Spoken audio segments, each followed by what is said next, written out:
What's up, everybody? My name is Scott Waters. Welcome to yet another edition of No Life to Metal. Going to be a special edition here, one from the lounge at the Roxx Records office. Yes, that's right.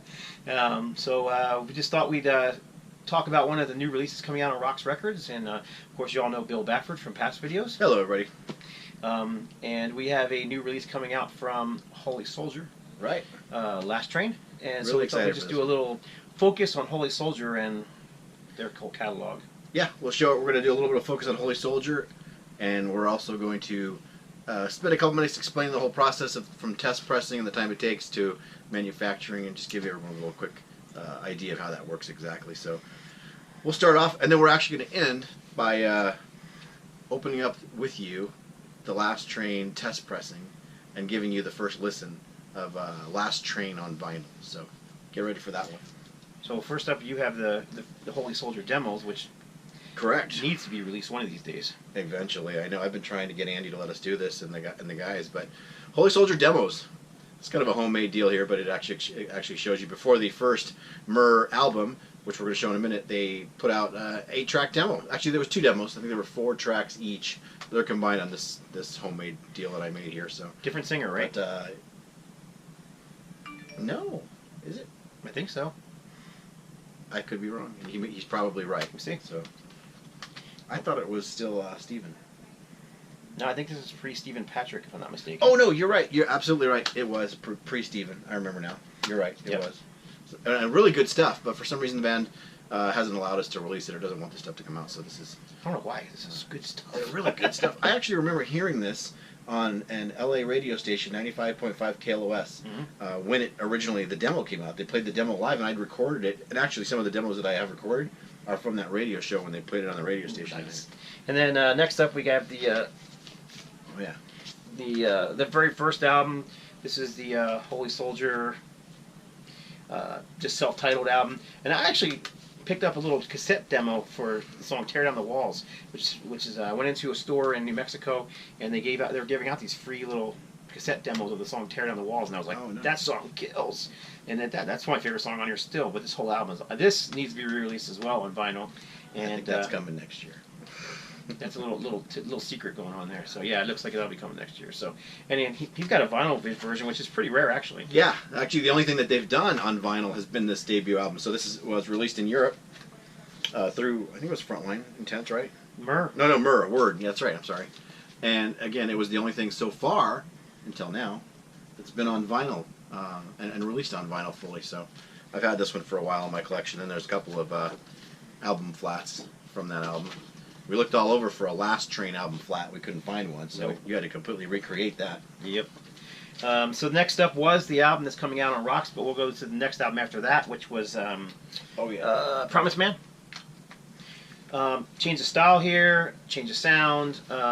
Went for I don't want to call it grunge, but grunge Yeah, more sound. modern rock sound. Modern rock yeah. sound. They kind of moved away from the melodic metal sound that they were, which I prefer. Not a terrible album, different singer again. Yeah. No more Stephen Patrick, so it gave them a completely different sound. They didn't sound like the same band. But yeah, and then their logo changed too. They went to this little H upside down 5, That's right. and they've actually still used that in some of their guitar picks Yeah, and it's stuff. good stuff. So I did like it. I did enjoy it. And then after that, they put out Encore. So Encore was actually a compilation of, not a compilation, but a live, more of a live recording, right? it was a live show. It was a live show, With and it both featured both singers. singers. What's his name? Eric Wayne. Eric Wayne. Eric Wayne on vocals, who sang on the Promise Man album, and then he also did some shows with them too on the, if I'm not mistaken, on the Last Train tour. He did. And then, of course, Stephen Patrick also sang on this. So they each sang their own songs. And if I'm not mistaken, there might have been a couple of studio tracks on there too. I can't remember. It's been a while since I've heard that album. Frankly, I mean, as much as I love Holy Soldier, the first 2 albums are just my favorites, and the demos. Their stuff's just all stellar. And then the last thing I think they released was the DVD that we put out, right? Correct. It was Holy Soldier Live, Rare and Raw with a different singer, which happens to be Terry Russell's brother, who did singing on this for this live show. Live, Rare, and Raw. There's a bunch of live and a bunch of rare footage of the actual recording process for some of the earlier stuff, as well as that live show with Terry's brother. And he's still, I think, today they don't do a lot of shows. They still are kind of active, and if you've got Holy Soldier, I think you do get Yeah, last time I knew about it, Terry's touring was brother. at the was it Up from the Ashes 3 or 2? The first one. That was the Up from first the Ashes one. 1. Yeah, the very first one. And that was Stephen Patrick was singing for that, and I think that was the last time we saw him. Yeah. Singing with them. Yeah. And then we recorded this in 2005. Actually, there was a bunch of bands that played on this. Actually, Ultimatum's on this too. There's a clip from Neon Cross, Ultimatum, who opened the show, and Tychus. Right, because we played a show with them. That's right. Yep. So cool. That So that's basically the discography, other than the Last Train. Last Train, which is the album that's coming out on Roxx in what 2-3 months.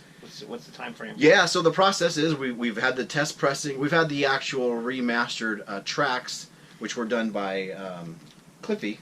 Right, Cliffy did these. Cliffy Huntington, if you Yep. don't know, the Huntingtons. Did a really good job remastering these for vinyl and for CD. So the remastered vinyl has been into the pressing plant for about 2 months. We just got the test pressing plant records back yesterday. We're going to open those with you here in a minute and get you to take a quick glimpse of hearing Last Train on vinyl for the first time. And the cover art is, well, show them the cover. That's the original. Yeah. Originally, it was only done on CD. There's the American version, and then there was also the Japanese version. The American version was on Word. I don't remember what the Japanese version was. What labels it on? Does it say? It was. Word as well? Pony. Pony, oh, quite right on. So, yeah, we kind of combined the two. We did. This one. We took some of the stuff from the Japanese. You'll actually see in the insert, there's some stuff from the Japanese version, so you get a little bit of everything, and there is the insert. Scott did an excellent job recreating that original artwork, since all he had to work with was the CD cover. The CD cover and some stuff that I was able to find online, and we got onto the internet and started asking people, what do you guys have out there? And it was Ryan Jennings who hooked us up with the promo photo for this. Unfortunately, it was a little low res, but I was able to get it to look like that. It was black and white, and I gave it some color. Created a new Last Train logo, which is right here. Created a new Holy Soldier logo. I never liked the one on the original. And I always thought the Last Train was kind of boring, and this kind of gives it a little bit of pop. So, anyhow. Well, Ryan Jennings has saved us quite a few times, hasn't he? Yeah, he's got an incredible collection of 8x10 Glossies bands. So you're getting a quick look. This is the actual insert that will be inside the vinyl when they're done and out and released. So once we've listened to those this... photos are from the Japanese. These photos here are actually from the Japanese release. So yep, that's where those came from. So what we're going to do now is open up this test pressing, and Scott and I are going to get the privilege of listening to it all the way through for the first time here and giving our blessing and approval to move on. And once we do that, we'll send the approval to the record pressing plant.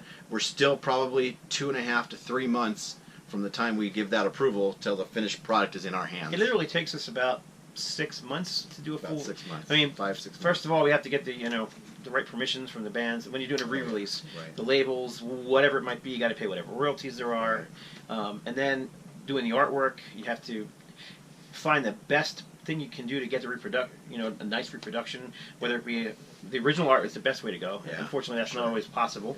Yeah. Next choice would be a poster or a album flat or a record. Right. And then the last choice possible is choice having is to go with the CD having to go cover. for a little 4x4 CD and blowing it up to 12x12, which a lot of people do. Like on the Kiss reissues, they recently did some of those, and those where you could tell they're blowing up from CDs. Oh, really? Yeah, there's no doubt about it. But Scott puts a lot of time and effort into these covers, especially when you're coming from that Last Train. I remember him sending me a proof saying, I'm not quite done with it. Look, you can still see some dots in this. You can see dots in that. And he'd spend hours and hours and hours until he got that color just to where he felt it was perfect. I actually seen a couple of those tests, and I'm like, oh, that's good, that's good. And you're like, nope, I can get it better. The thing about when you're taking something that's already printed, printing is made up of little dots. It's just cyan, magenta, yellow dots, and they're just this little pattern called rosette pattern, and it's made up of little dots, and all those dots together come up with your big image. Well, when you take that image and you blow it up, those little dots become big dots. And then you take that back to a printer again, and they re-screen it. Now there's dots on top of dots, and it can become a mess. And something called a moire pattern can happen. And that's what I'm just scared to death of that happening. I don't want anything with my name on it to look bad like that. Plus, I just love these albums. I mean, these are some of my favorite albums, so I don't want crap. Yeah, these are really good. So anyhow, yeah. Unveil it here. We're actually going to open this box live with you guys. So this is the test pressings for Last Train. First time this album has ever been in a vinyl format. And I was wrong. There's actually a quantity of 6 test pressings on this one. I see right off the bat. Wow. Okay. Did you order 6? I normally get 4, so I'll take 6, I guess. We'll figure that out. So let's take the top one. We use a plant called Erica Records. You can see the good test pressing right there on the front. We tried other plants. Erica's done a great job. Erica's for us. done really good. Yep. Let's give it a spin. What do you think? Give it a spin. Yep.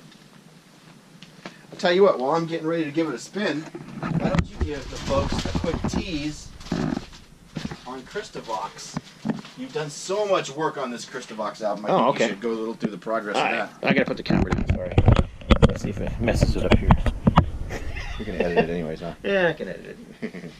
Alright, so Christovox, another album coming out on Roxx. 2 albums actually coming out on Roxx at the same time, I think, right? Mm-hmm. So I maybe this is another one where all I had was a CD, so I had to blow up.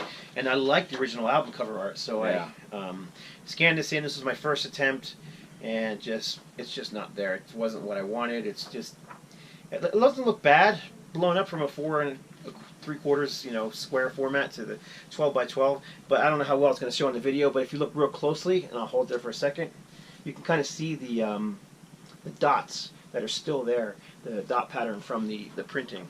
So I tried a different one. I tried a new one, and I came up with this, which is better, but now it looks a little blurry to me. I still wasn't happy with it. Definitely wasn't happy with the logo, and it looks a little darker. So 3rd time's a charm. This is my 3rd attempt, and it came out much better. Changed the logo. New logo's beautiful. Made it pop a little bit, brightened the whole thing, darkened the piano. Was able to get a little sharper in the stained glass, and yeah, this it's a lot of work sometimes. You think it's a reissue, it's easy. Not always. So, but anyhow, that's another one that'll be coming out end of the year, right? Hoping for end of the year. If not, it'll be the first part of 2018 for sure. So anyhow, here we go. Here we go.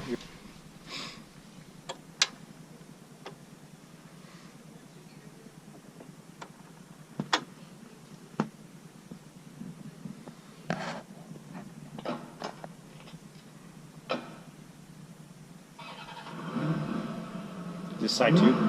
Yeah, I think we started on side 2. It's alright. This sounds like Dead End Drive to me.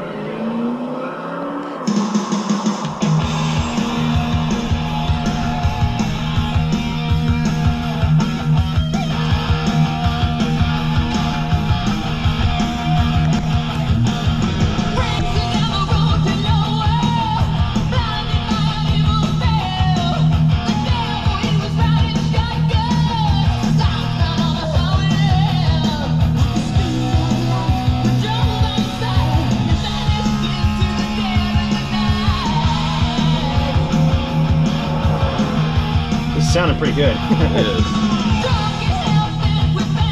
Sorry, I'm talking in the video, but this is sounding really good. I wish we could sit here on the video and play the whole thing for them, but they're only going to get a tease this time. Yep.